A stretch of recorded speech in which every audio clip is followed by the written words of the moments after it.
Madam Speaker, I rise in opposition to this resolution, not because I am taking sides and picking who the bad guys are and who the good guys are, but I'm looking at this more from the angle of being a United States citizen, an American, and I think resolutions like this really do us great harm.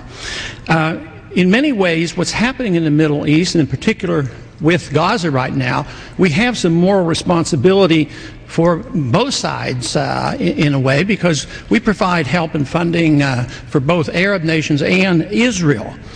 And so we definitely have a moral responsibility, and especially now today, the weapons being used to kill so many Palestinians are American weapons, and American funds essentially are being used for this.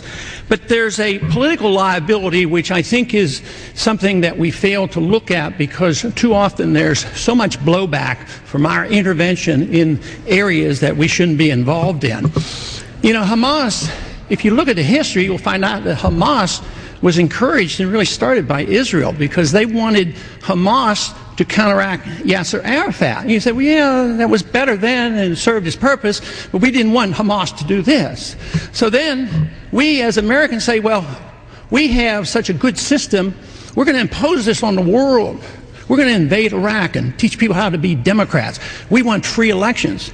So we encourage the Palestinians to have a free election. They do, and they elect Hamas. So we first indirectly and directly through Israel help establish Hamas. Then we have election. Then Hamas becomes dominant, so we have to kill them. You know, it just doesn't make sense. During the 80s, you know, we were allied with Osama bin Laden. And we were contending with the Soviets. It was at that time our CIA thought it was good if we radicalized the Muslim world. So we financed the madrasa schools to radicalize the Muslims in order to compete with the Soviets. There's too much blowback. There's a lot of reasons why we should oppose this resolution. It is not in the interest of the United States. It's not in the interest of Israel either.